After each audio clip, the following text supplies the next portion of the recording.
Senhor Deus, Pai querido, Pai amado, viemos te louvar, viemos te glorificar, viemos te exaltar, Senhor, por essa tarde, por esse momento que podemos estar passando juntos diante da Tua presença. Que a Tua presença possa se fazer manifesta no nosso meio, que possamos sentir a Tua bênção e a Tua graça nos alcançando, Pai. E que em tudo o Teu nome possa ser louvado, glorificado e exaltado através das nossas vidas nesse período que estaremos juntos. É o que eu te peço, é o que eu te agradeço, em nome de Jesus. Amém, meu Pai, e aleluia, Senhor. Boa tarde, irmãos. Vamos lá. Hoje nós vamos meditar sobre um texto que está lá em Gênesis 22. Ele é muito conhecido. Fala a história de Abraão e seu filho Isaac, quando Deus resolve colocar Abraão à prova. Diz assim: depois dessas coisas, pôs Deus Abraão à prova e lhe disse: Abraão. Este lhe respondeu: eis-me aqui. Acrescentou Deus: toma teu único filho, Isaque, a quem amas, e vá à terra de Moriá. Oferece-o ali em holocausto sobre um dos montes, que eu te mostrarei. Levantou-se, pois, Abraão de madrugada e, tendo preparado o seu jumento, tomou consigo 2 dos seus servos e a Isaque, seu filho. Rachou lenha para o holocausto e foi para o lugar que Deus lhe havia indicado. Ao terceiro dia, erguendo-se Abraão os olhos, viu o lugar de longe. Então disse a seus servos: esperai aqui com o jumento. Eu e o rapaz iremos até lá, e havendo-o adorado, voltaremos para junto de vós. Tomou, pois, Abraão a lenha do holocausto e a colocou sobre Isaque, seu filho. Ele, porém, levava nas mãos o fogo e o cutelo. Assim caminhavam ambos juntos. Quando Isaque disse a Abraão, seu pai: meu pai, respondeu Abraão: eis-me aqui, meu filho. Perguntou-lhe Isaque: eis o fogo e a lenha, mas onde está o cordeiro para o holocausto? Respondeu Abraão: Deus proverá para si, meu filho, o cordeiro para o holocausto, e seguiam ambos juntos. Então, acho que todos nós já escutamos ouvir, pelo menos uma vez, você já falar sobre esse texto. A primeira pergunta é: Deus nos coloca à prova? O que os irmãos acham? Para mim, nunca. Eu acho que sim. Acho que todo dia é uma prova. Acho que todo dia é uma prova. E quem nos prova é Deus ou é o diabo? Os dois. Um de cada lado. Tem que pensar. Tem algum problema, você tem que pensar. O diabo nos tenta, Deus nos prova. Tá ok? E é os dois. Deus nos coloca à prova? Nos coloca à prova. Coloca à prova, e a história de Abraão é real e está aqui para nos provar disso. Deus nos coloca à prova. Para quê? E por quê? Eu não acredito que Deus me coloca à prova, não. Eu vou levando. Eu não ligo, não. Eu vou levando. Pagando as contas, tá bom demais. Pagando as contas tá bom demais? Mas mesmo assim, tem dia que o negócio aperta. E aí? Aquele dia que o negócio aperta e não dá para pagar a conta? Deixa pro mês que vem. Tem coisa que é. Tem coisa que dá, tem coisa que não dá para você deixar para o mês que vem. Né? Deus nos coloca à prova. E assim, é interessante saber, geralmente quem não conhece esse texto, vira e fala assim: mas Abraão tinha alguma coisa de errado. Abraão tinha feito algo de errado. Por que Deus estava provando Abraão? Para ver a fé dele. Será que Deus já não conhece a nossa fé? Ou para aumentar a nossa fé, muitas vezes, a minha mãe sempre me disse uma coisa, sempre disse uma frase para nós que é real. Hoje eu tenho plena certeza disso. Nós temos um Deus que nos ensina na prática. Ele nunca vai ficar na teoria. E a nossa fé, muitas vezes, é aumentada. E muitas vezes Deus nos prova para nos tirar da nossa zona de conforto. Se nós olharmos a vida de Abraão, nós vamos perceber que Abraão, antes de Isaac nascer, ele tinha uma intimidade com Deus. Lembra que nós já viemos falando que Deus tinha uma intimidade com Abraão a ponto de... Boa tarde. Tinha uma intimidade com Abraão a ponto de ir comer na casa dele, a ponto de estar junto com ele na tenda dele, ao ponto de conversar tete a tete com ele, face a face, assumir uma forma corpórea e ir para a tenda de Abraão. Essa era a intimidade que Abraão tinha com Deus. Porém, se nós analisarmos a palavra, e esse texto nos mostra mais ou menos que Isaac tinha em torno mais ou menos de 21 anos.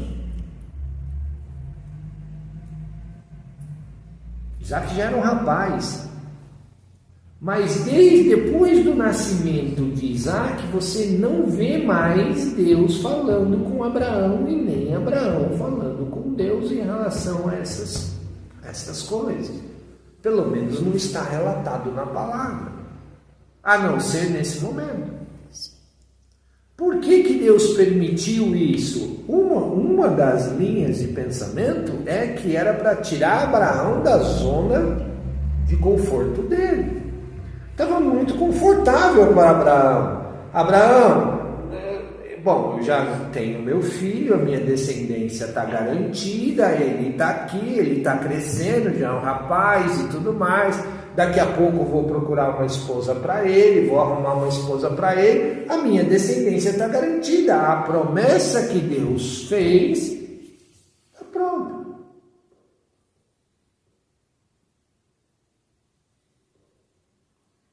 Abraão já tinha expulsado Agar e Ismael da sua vida. Então, ele falou, ele já estava numa zona de conforto. Então, muitas vezes, Deus permite, Deus nos prova para nos tirar da nossa zona de conforto. Permite que as coisas aconteçam para nos tirar dessa zona de conforto. Quando o maior objetivo de Deus, é uma coisa que eu tenho insistido bastante nos nossos encontros, é ter relacionamento conosco, relacionamento íntimo. De estar conversando diariamente, de estar conversando tete a tete. Só que muitas vezes, embora ele esteja ali, presente e disponível, muitas vezes nós nos esquecemos desse relacionamento. E relacionamento, como nós temos conversado aqui, é uma via de mão dupla. Não adianta só Deus estar disponível, eu também tenho que procurar a Deus.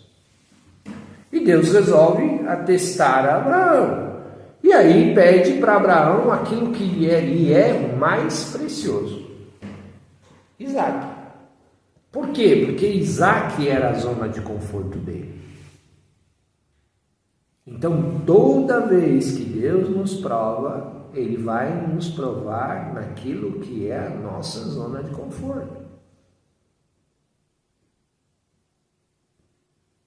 Vou usar um exemplo que foi falado aqui hoje. Estou com as contas pagas, beleza. Eu estava conversando com um amigo uma vez na outra igreja. Tá tudo certo. Não.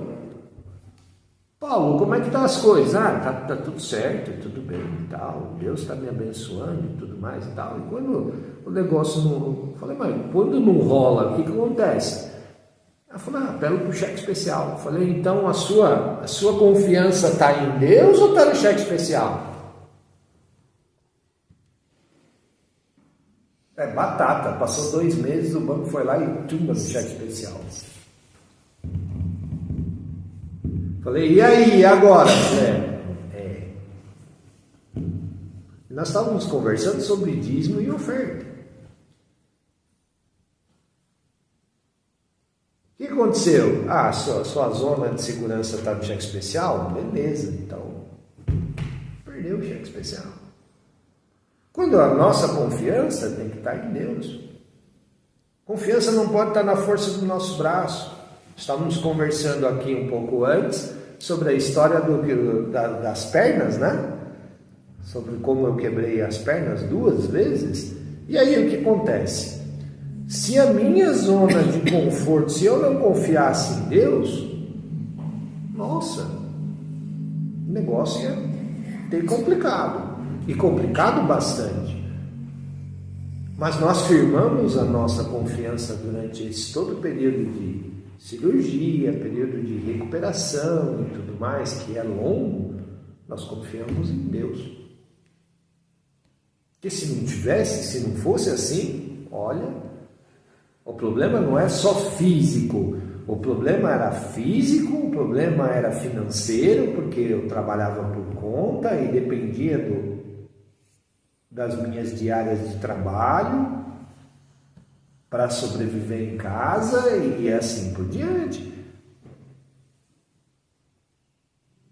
Deu para entender? Então, aonde você tem que firmar a sua confiança? Em Deus. Mas independente disso ou não, continuando no nosso texto, Abraão obedeceu a Deus. E o interessante é saber, aí é que está a diferença de alguém que confia em Deus e aquele que não confia. Porque num determinado momento do caminho, Deus vira para Abraão e fala assim: Abraão, estou solicitando seu filho como um holocausto. Abraão sabia o que isso significava. Só que Abraão também já tinha na cabeça dele que Isaac era o filho da promessa que Deus tinha prometido. Se Isaac nasceu quando Abraão tinha 90 anos de idade,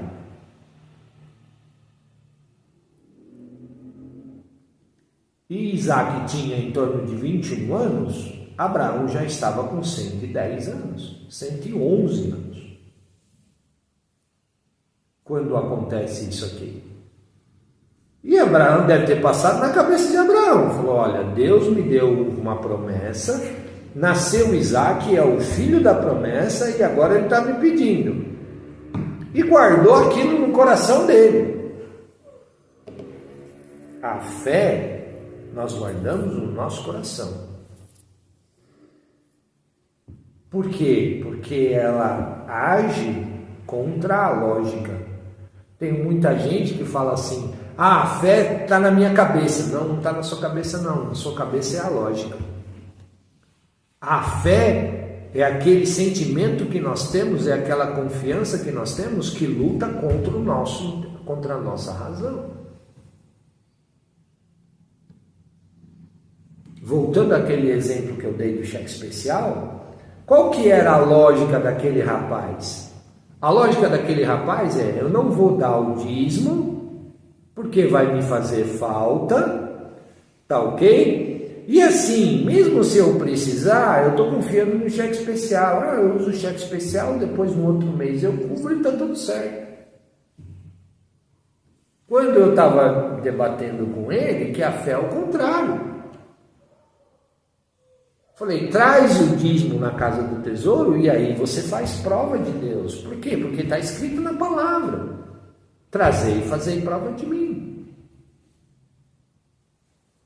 Ele falou: não, eu prefiro não confiar em Deus, eu prefiro confiar num cheque especial do banco. Mas Abraão confiou nisso, guardou aquilo dentro do coração. Tanto é que quando Isaac pergunta para ele: pai, está aqui a lenha, está aqui o fogo, mas eu não estou vendo o cordeiro. Qual foi a resposta de Abraão para Isaac? Deus proverá. Deus proverá. E antes disso, Abraão vira, quando ele deixa os servos dele lá em determinado local, ele vira para os servos e fala assim, ao terceiro dia erguendo os olhos, versículo 4, ao terceiro dia erguendo os olhos Abraão, os olhos viu o lugar de longe, então disse a seus servos, esperai aqui com o jumento, eu e o rapaz iremos até lá, havendo-o adorado, voltaremos. Abraão tinha tanta confiança em Deus, que ele primeiro disse para os servos, nós vamos voltar, vocês fiquem aqui, esperem a gente, porque nós vamos voltar. Ele não fala, eu vou voltar. Ele fala, voltaremos. Sem saber o que Deus ia fazer. Quando nós confiamos em Deus, eu não sou muito chegado nessa palavra fé, porque essa palavra fé em hebraico ela não existe. Ela foi trocada pela confiança. O sentido completo dessa palavra, se você ler a tradução do hebraico crua, ela se chama na verdade confiança. A confiança de Abraão era tanta que Deus ia prover, que ele falou tanto para os servos quanto para Isaac. Falou, Deus vai prover. Falou para os servos, nós vamos voltar. Eu vou lá, nós vamos adorar e nós voltaremos. Ele não fala, eu vou voltar. Ah, mas Abraão já não sabia o que ia acontecer lá em cima do monte? Sabia, porque Deus já tinha falado para ele. Mas a confiança naquela promessa da aliança perpétua que Deus fez com Abraão, ela nunca morreu. Abraão, farei de ti uma grande nação. Tudo bem? Tá certo? E Abraão, nós paramos o texto antes, mas se nós continuássemos lendo o texto, nós vamos ver que Abraão fez o altar, montou o altar, colocou Isaac lá, e eu fico imaginando a cabeça de Isaac.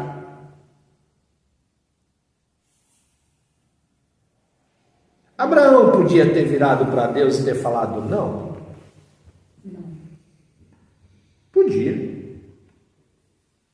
Abraão, estou solicitando seu filho no holocausto. Se Abraão falasse não vou dar. Como assim? Meu único filho? Eu vou lá, vou sacrificar? Eu tinha um outro que eu mandei embora. Não sei nem aonde está uma altura dessa no mundo. Agora, tenho esse que é meu único, tenho uma idade que já não vai rolar mais filho mesmo, e aí? Tu me deste e agora está me tirando? Não vou dar. Ele podia dizer. O não é uma opção. Nós já ouvimos, vocês já ouviram aquela música que diz, quando dizer não é uma opção?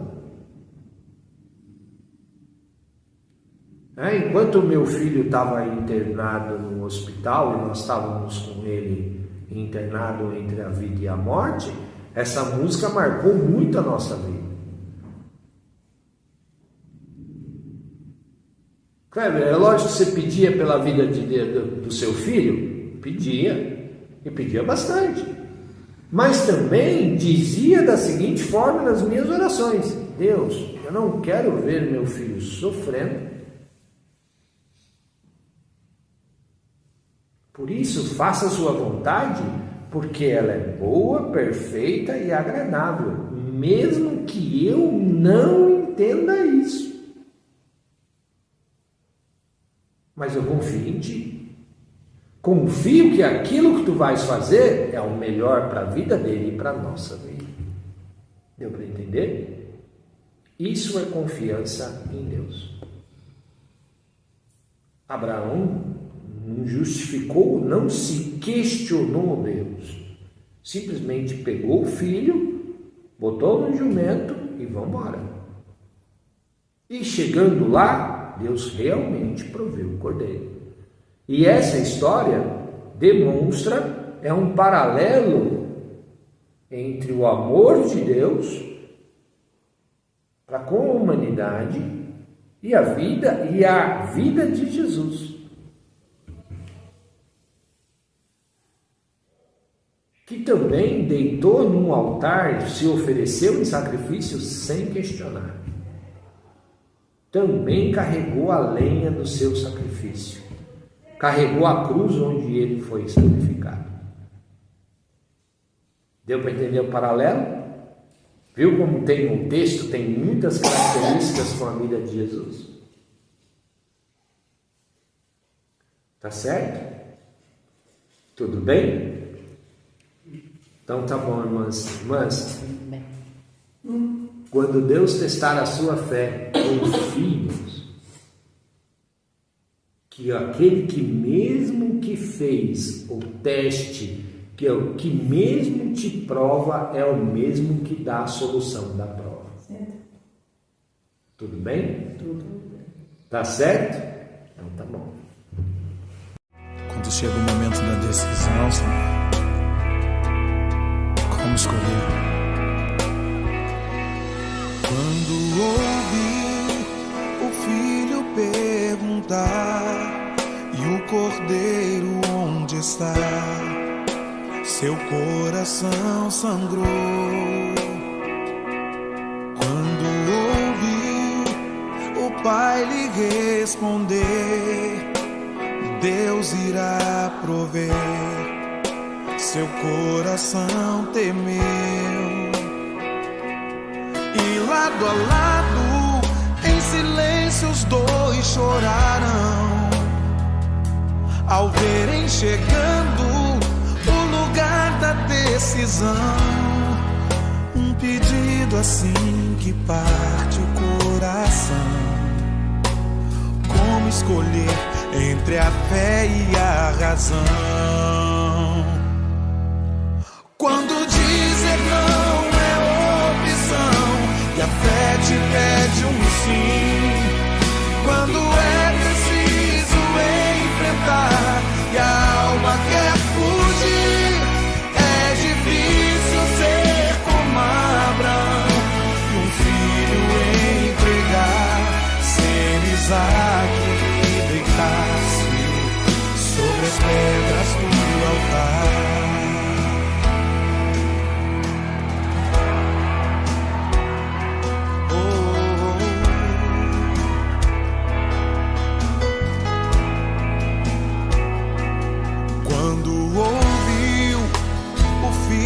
Perguntar e o cordeiro onde está, seu coração sangrou.